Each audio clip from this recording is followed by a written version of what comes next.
Mambo vipi mtazamaji wa KUB Online TV? Karibu tena katika kipindi chako pendwa cha Talk Live Show, ambapo ni sehemu ambayo tunakutana kuongea mambo mbalimbali kuhusu jamii, kila kitu kinachotokea kwenye jamii. Hapa ndio sehemu ambayo tunakutana kupeana ideas, kusanuana na kupeana kila kitu ambacho kinaendelea. Itakuwa nami DJ Sain, the one and only, the Biden Buji, mwanzo mpaka mwisho wa kipindi hiki. Lakini pia kama mnavyofahamu, sipo peke yangu, huwa nakuaga na mgeni, na leo nipo na mshauri wa mahusiano. Atajitambulisha mwenyewe ni nani na ataenda kutuelezea mambo mbalimbali kuhusu mahusiano. Karibu sana Joshua. Asante sana, nashukuru. Naomba ujitambulishe ndio kufahamu. Sawa sawa. Mimi kwa majina naitwa Joseph Skylion Salvatore. Mimi ni mwanafunzi ambaye nasoma katika chuo cha afya na sayansi shirikishi Muhimbili. Lakini pia mimi katika serikali ya wanafunzi, mimi ndiye waziri wa jinsia na ustawi wa wanafunzi MIASO. Lakini pia unashauri watu kuhusu mahusiano. Mimi ndiye mshauri pia katika mambo ya mahusiano lakini pia kwenye mambo mbalimbali kielimu, labda kwenye familia, mimi huwa nashauri katika nyanja mbalimbali. Sawa, Joseph, kama sababu mara ya kwanza kuipo hapa. Ndio.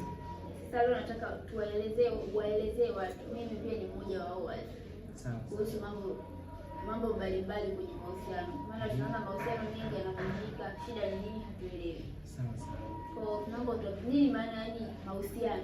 Mtu akiwa kwenye mahusiano yanakuwaje mpaka inaitwa mahusiano? Au mahusiano ni kwanza kabisa mahusiano huwa yamegawanyika. Lakini kwetu sisi ambao tunakuja kujadili hapa sasa ni mahusiano ya kimapenzi ambayo tunakuja kuangalia. Ambapo tunasema kwamba mahusiano ya kimapenzi ni ule uhusiano uliopo baina ya watu wawili au zaidi. Lakini pia ni jinsia tofauti, ni wa kiume au wa kike. Kwa hiyo ikiwa jinsia moja sio mapenzi. Hayawezi kuwa mapenzi. Kwa nini haiwezi kuwa mapenzi? Hapo sasa kwa wakati huu na kwa jamii tulionayo tunaishi nayo sisi, tukisema kama mvulana na mvulana au mtoto wa kike na mtoto wa kike wajenge mahusiano, hiyo hatuwezi kuikubali. Lakini tunaona huko wenzetu wanayo. Sasa hiyo kwetu sisi hapa kwetu sisi Tanzania hiyo hatuikubali. Katika mahusiano hiyo hatuikubali. Kwa hiyo hayo mahusiano yanaweza kuwa ni mmoja au zaidi, kati ya mtu mmoja na mtu mmoja wakiingia kwenye mahusiano. Lakini kuna jamii ambazo zinakubali kwamba mtu hawezi kuwa na mahusiano na mtu mmoja. Wanaweza kuwa na mahusiano aidha watu watatu, aidha mtoto wa kiume mmoja na wa kike wawili. Jamii ndio msema hivyo. Kuna tamaduni zinasema wanasema kwamba kuna wengine wanasema kwamba lazima uwe na mahusiano uwe na mtu mmoja, lakini pia kuna tamaduni nyingine zinakuhusu uwe na watu wawili. Kwa sisi Waislamu ni wanne, zaidi ya mmoja anaweza kuwa nao. Lakini kwa Kristo sidhani. Sawa. Sisi kwenye Kristo hapana, hiyo tunaruhusu mtu mmoja. Kwa sasa kwenye mahusiano, mtu aliyokuwa kwenye mahusiano anapata faida gani ambazo mtu ambaye hayuko hapati? Okay, lakini kwa mfano nikizungumzia labda maisha ya chuo, kwa mfano vijana wa chuo, wanafunzi. Kwa wanafunzi huwa kuna faida nyingi za mahusiano, watu wakiwa kwenye mahusiano. Kwanza kabisa, watu wakiwa kwenye mahusiano, vijana wa chuo wakiwa kwenye mahusiano huwa wanapata faida mbalimbali. Kwa mfano huwa wanapata motivation support kwanza. Kwa mfano unajua mtu akiwa kwenye mahusiano akiwa anamuona tu mwenzi wake yuko pembeni, anajisikia ni kama vile kashamaliza dunia yote. Kwa hiyo vijana wengi wanapenda kuingia kwenye mahusiano, lakini pia kuna faida ambazo wanazipata. Kwa mfano hizo motivation support, na wengine pia wanakuwa na motivation kihisia, wanakuwa vizuri kihisia. Kwa mfano kuna mtu mwingine unakuta mawazo, anakuwa na stress nyingi, lakini akiingia kwenye mahusiano unakuta pengine anapunguza stress. Anaweza kumuongeza stress, lakini katika watu ambao wana mahusiano imara unakuta kabisa zinawamanage zile stress zao ambazo wanafanya. Inakuwaje ni stress ile mahusiano kwamba anatulizwa? Anatulizwa. Kwa mfano mpenzi wake kwa labda wanafanya mambo kwa pamoja, wanataka kwenda sehemu wanaenda wote, wanapeana ule upendo na uaminifu na ukweli na uwazi. Sasa hiyo haifanyi yani kuwa kila sehemu pote hawachokani. Hapana. Sasa hiyo ndio tunakuja kuangalia kwenye mambo ya uaminifu. Kama mnapendana kweli, you have to show true love. Faida nyingine kwa wanafunzi. Lakini pia faida nyingine, hasa vijana wengi wa chuo, kwa mfano hapa nazungumzia kwa vijana wengi wa chuo, wanapata muda wa kuweza kufanya refreshment. Ndio pamoja na hiyo ambayo ina manage stress. Kwa mfano kama kijana wa chuo anaweza akapata labda sehemu akajitoa out na mwenzi wake. Sio kwamba anafanya mambo mabaya. Anaweza kaenda tu kule kupata dinner au anaweza kupata lunch wanafurahi kwa pamoja. Actually kuna faida nyingi ambazo vijana wa chuo wanazipata kupitia mahusiano, lakini pia kwa ushauri zaidi, mahusiano chuoni, ukitaka kuingia kwenye mahusiano lazima uoneshe true love kwa mtu ambaye unampenda. Sasa unanipa swali lingine, hiyo true love ndio inakuwaje? Okay. Kwamba mtu akiwa na true love. Sasa true love ambayo tunakuja kuangalia mapenzi ya kweli ni ile ambayo inafuata misingi yote ya mahusiano. Sababu wanaambia kwamba mahusiano imara lazima yawe kwanza na upendo ndani yake, lazima mwe waaminifu nyote. Kwa hiyo ndio misingi ya mahusiano. Yeah.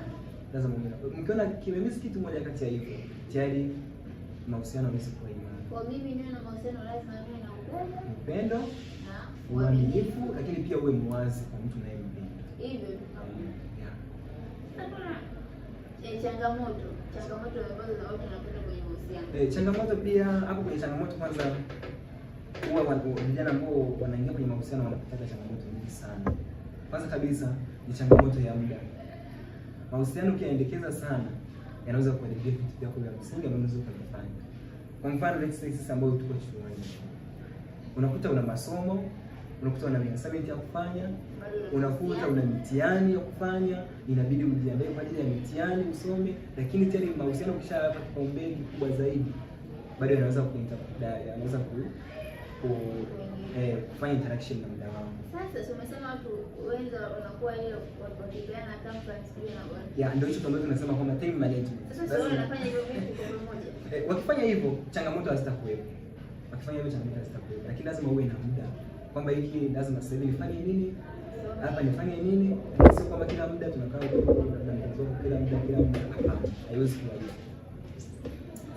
Lakini pia changamoto nyingine kwa sasa kwa vijana wa kiume wanapata changamoto kwenye mambo ya uchumi. Kwa mfano sasa hivi tunavyojua kwamba mtoto wa kike bila hela au kwenye mahusiano ukiingia bila hela ni yangu autoboi. Kwa sasa zamani watu walikuwa wanaingia kwenye mahusiano ama kuna mambo ya hela sio pesa. Zamani walikuwa wanatoa zamani hela ilikuwepo, alikuwa anaitwa kipaumbele kwao, walikuwa wanatoa vitu ambavyo walikuwa wanaweza kutoa. Lakini kwa sasa kama una hela ni yangu inabidi tulie. Wewe kaleta vitu vya zamani mtu akakuelewa kwenye mahusiano. Sawa. Kwa hiyo kwa sasa vijana wengi wanapitia changamoto ya kiuchumi ambayo ndio hiyo kwamba mtu unakuta tayari hawezi kufanyaje? Hawezi kumhudumia labda mwenzi wake. Kwa mfano sisi kwetu hapa lazima umhudumie mwenzi wako unayempenda. Sasa inakuja wakati huwa una changamoto katika mambo ya hela. Msichana akikomba hela huwezi kumwambia kwamba nini? Kwamba hauna. Kwa nini huwezi kumwambia huna? Inabidi moyo wa wazi. Sasa ndio hiyo, kwa sababu sisi wavulana wengi watu hataki kujionyesha kwamba tuko wiki. Kama kwamba huwa tunapenda kuona mambo yetu yanaenda vizuri. Lakini ukijionyesha tayari uko wiki na mwenzi wako ataona kwamba huyu jamaa hakuna lolote. Ni dalili gani ambazo naweza nikaona kwenye mahusiano nikajua mwenza wangu anajisaliti? Sawa. Kwa hiyo katika mahusiano kwanza kuna dalili nyingi ambazo unaweza kuziona kwa mwenzi wako kwamba anaelekea au anania kusaliti wewe. Unaweza wanakuwa na nia. Yeah. Mfano tuseme kwamba kwa mtoto wa kike au kwa mtoto wa kiume huwa ziko dalili nyingi sana.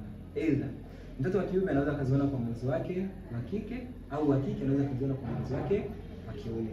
Kwanza kabisa katika dalili ambayo utaiona ni mabadiliko katika mawasiliano. Ukiona tayari siku za mwanzo mlikuwa mnawasiliana sana na mpenzi wako au na mwenzi wako, lakini katika mnavyozidi kuendelea unaona tayari mabadiliko katika mawasiliano, jua kwamba huyu mtu anaweza kufanya kusaliti. Kwanza kabisa kusaliti au mahusiano yanaanza kutokuwa na imara. Ndio hivyo sasa. Kwa sababu ya mahusiano yakishakuwa tayari yamekosa ule uimara, tayari hapo tunasema kwamba una nia ya kumsaliti mtu fulani. Kumsaliti na kwenye kumsaliti sikuwa na mahusiano na mtu mwingine. Hapana. Mtu anaweza kumsaliti na asiwe na mahusiano na mtu mwingine. Huwa ipo nyingi. Kuna njia nyingi sana. Kwa mtu anaweza kukusaliti na ana mtu mwingine. Hiyo huo usaliti unakuaje? Yeye anaamua mwenyewe. Ili kwamba mimi sitaki. Mwingine anasema kwamba mimi sitaki kuingia kwenye mahusiano tena kabisa. Sasa amesema moyoni mwake ni kusaliti. Anaweza kabisa kukuacha na akaendelea kuwa peke yake. Endelea kuwa single. Lakini lazima hapo akusaliti tayari. Kwa sababu mlipanga tangu mwanzo kwamba uhusiano wetu utadumu. Lakini amefikia katikati. Sasa ndio mlipanga aishie hapo. ndio hapo sasa tunasema kwamba yote yanakuwa serious kwenye mahusiano. Yeah. Kwa hiyo katika mahusiano lazima mjenge mahusiano imara ambayo yataweza kuwafikisha mbali katika malengo ambayo mtakuwa mmepanga katika mahusiano yenu. Kwa hiyo katika mabadiliko ya kimawasiliano hapo, kwa mfano unaweza kumtumia message mtu wako asubuhi akaja kujibu jioni. Na kaanza kukupa na mbili zile sababu kwamba mimi sasa unajua nini, asubuhi nilikuwa darasani na assignment mengi, mimi hata siku hajaingia darasani. Lakini pia unaweza kuwa unamwona sehemu fulani ukamtext ukamwambia vipi ulikuwa wapi, akamwambia mimi tangu asubuhi nilikuwa busy, nilikuwa darasani, mwalimu katupa nini, katupa assignment, lakini ulimuona asubuhi anapita pita. Sasa uone kama hapo anakuwa anarudi zile interest kwa nini. Ndio hiyo sasa ambayo tunasema kwamba inafikia wakati unasema kwamba mimi tayari kwenye mahusiano sasa hivi nafanyaje kuingia. Kwa hiyo changamoto ya mabadiliko katika mawasiliano huwa inatokea na unaweza kuona kama ni dalili kweli. Lakini pia kuna dalili nyingine ambayo inaweza ikatokea, anakuwa ana hamu ya kufanya mambo pamoja. Kwa mfano kwa mfano tuseme mlikuwa mmepanga kwamba sisi kila siku tutakuwa tunafanya hivi na hivi. Lakini ukimwambia anasema mimi leo bwana nasikia kuchoka. Yaani anaruzi ile interest ya kufanya kitu fulani. Au leo mlikuwa mmezoea labda kukutana jioni, mnaongea labda mnapanga mambo fulani, mambo ya kimaisha huko mbeleni. Lakini ukimwambia njoo tukutane leo, anasema bwana mimi leo nasikia kuchoka, kwa hiyo nimelala mpaka kesho. Kesho unaweza ukampigia tena ukamwambia njoo basi tukutane, mimi sitaki. Unaona? Kwa hiyo pia changamoto ina mtu anaruhusu ile interest ya kufanya kitu na wewe. Lakini pia wanakuwa na mabadiliko ya hisia. Mabadiliko ya hisia. Yeah, kwa mfano hisia anaanza kuwa na hisia tofauti na ulivyokuwa umemzoea. Hisia tofauti na ulivyokuwa umemzoea. Kwa mfano alikuwa amezoea kujitenga na mtu fulani, lakini unaona tayari ameshaanza kurudiana na yule mtu. Kujitenga. Pale mwanzoni mnapoingia kwenye mahusiano, mtu anaweza akajitenga na mtu fulani. Kwa mfano alikuwa ana mazoea na watu wengi, labda alikuwa na mazoea na watu wengine, anaanza kujitenga nao.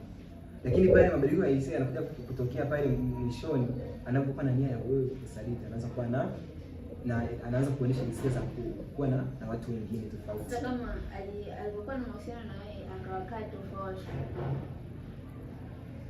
Alafu baada ya kuwakaa tukaona kama kuna vitu vinabadilika kwenye maisha yake, labda kama msaada alikuwa anapata hawezi wakati ambacho nimesema kwamba yani anaweza akawa amejitenga kimambo namna nyingine, lakini sio kwa mfano tuseme kwamba hivi sawa wataendelea kuwa marafiki, lakini kuna mtu ukiingia kwenye mahusiano anakuambia mimi sitaki kuona na wale jamaa. Yaani kuna mtu akiingia kwenye mahusiano anakuambia mimi sitaki kuona na yule jamaa ukisimama naye.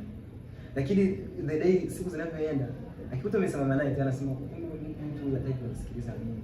Sasa kama ndio imetokea hivi imebidi msimame. Sawa, lakini kuna postures ambazo zitaonyesha kwamba huyu jamaa yuko hivi na hivi, na kuna postures nyingine ambazo itakuonyesha kwamba huyu jamaa yuko hivi na hivi. Basi tuseme ni postures. Yeah. Kwa hiyo mahusiano yako hivyo. Kwa hiyo dalili ukishaziona tayari hizo, ndio kwamba mpenzi wako tayari ana dalili au ana nia ya kusaliti. Yeah. Kwa ndio hivyo. Kuna video vingi tunaviona kwamba watoto yani kwa sisi wasichana. Mtoto wa kiume akiwa kwa hela kidogo tu yani mahusiano kisha atablokiwa huyo, atakafanya kama ndio WhatsApp story anakula tiki zote. Yaani vile inapelekea wa vijana wengine kuwa block kwa baada ya kuokoa hela. Sasa mtoto wa kiume huwa anachukua maamuzi ya haraka ya kumroko mwenzi wake kwenye mahusiano. Kwa hiyo inabadilisha kwamba anakuwa au ni hapana. Kuna changamoto aidha inaweza ikawa changamoto ya kwake yeye au changamoto ya mwenzi wake mpaka inapelekea na kufikiana. Kwa mfano, mtoto wa kike anaweza kumwomba hela mtoto wa kiume au wote kwenye mahusiano. Huyo wa kiume akaamua ku block namba yake. Kwa nini ablock? Kwa sababu gani? Sasa hapo itakuwepo na njia tofauti ambazo zinaweza kumfanya block ile namba yake. Kwa mfano, aidha hayuko vizuri kiuchumi. Kwa sasa ndio block si aseme. Ndio maana pale nilivyokuambia kwamba mwanzo watoto wa kiume wengi huwa hapendi kuonekana wiki kwa mtu fulani ambaye anaongea naye kwenye mahusiano. Kwa hiyo huwa wanachukua ile wana pretend ku block number ili aweze kupoteza mawasiliano na yule mtu ambaye anampenda. Sasa uone kwamba akiblock mimi sitajua kama nimekuwa block. Yeah. Ona wewe hiyo tayari ndio ambayo itakupelekea kwamba tayari wewe unaanza kuhusu nini? Interest ya kwa live news. Ndio kumuona very kwa nini ya block yani kuti kaomba 10,000 tuende na block namba. Yes, kwa hiyo ndio hivyo. Lazima msichana uelewe kwanza kipi kimemfanya mpenzi wangu anani block. Aidha, haipo vizuri kiuchumi au anashindwa kuamini wewe kwenye mahusiano. Yeah, kwa hiyo anaweza kawa anasema kwamba mimi ninavyoona yule jamaa ni kama naona anipendi vizuri. Sasa anaweza kuniomba hela. Mimi tayari ni kama nadhulumiwa fulani hivi. Au nafanywa udanganyifu au naongopewa. Unaona? Mahusiano yanaweza kawa imara lakini baada tu kuingiza tu mada za kuomba 10,000 kila kitu kinang'ata. Kwa mfano watu wenye long distance love. Mtu akiombwa hela anasema sasa hapa ndio hiyo point nyingine ambayo inakuja kwamba mtu atakuja kuniblock pale anavyoona yuko tayari na long distance. Kwa sababu ndio kwamba hata akimtumia 50,000 hataweza kubenefit chochote kutoka kwake. Kwa unaona? Yeah. Sisi sasa kwetu sisi wavulana sisi hapa. Yeah, lazima tu provide lakini sisi lazima tu get kile kitu ambacho tunakitaka. Kwa sababu nishasema kwamba lazima mimi nikikupa kia lazima na unipe kia. Kama ndio nakupokea. Yeah, hapo itakuwa vizuri na wengi ambao wanahudumiana sana. Huwa unakuta tayari wanahudumiana pia kiuchumi, wanapeana vizuri kabisa. Lakini mtu mwenye long distance love zile hapana. Huwa sana mahusiano yao hayafiki mbali. Kwa long distance unaona interest na kubwa. Yeah, interest na kubwa. Anakuwa hawezi na kuamini, anasema kwamba huyu either anaweza kawa ananidanganya au ananiogopea katika mahusiano naye.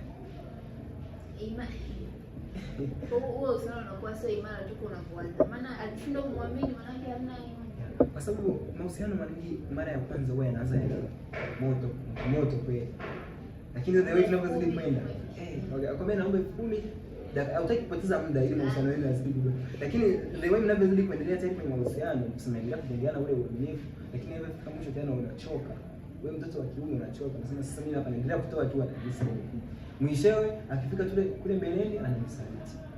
Unakuta hata singi naye kwenye ndoa, sifungi naye ndoa tukaishi pamoja, bado mimi kujiumiza. Ndio point ambayo inachukulia sana watoto wa kiume wengi wanachukua maamuzi hayo.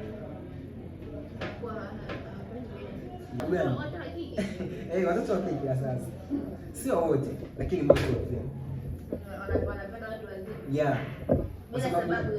Kwa sababu gani? Hiyo ambayo inapelekea kwanza sasa ni kwamba wenyewe wawe supported kwenye mambo ya kiuchumi. Kwa sababu gani? Utaona mtu anaingia kwenye mahusiano, anasema kwamba mimi siwezi kumpenda yule kijana. Kwa sababu gani? Kwanza ana hela, mshamba. Sio tu labda kama kuna labda yeye anaona kwamba akileta mtu mzima anaweza akawa ndio akapata hiyo support kiuchumi, labda mawazo.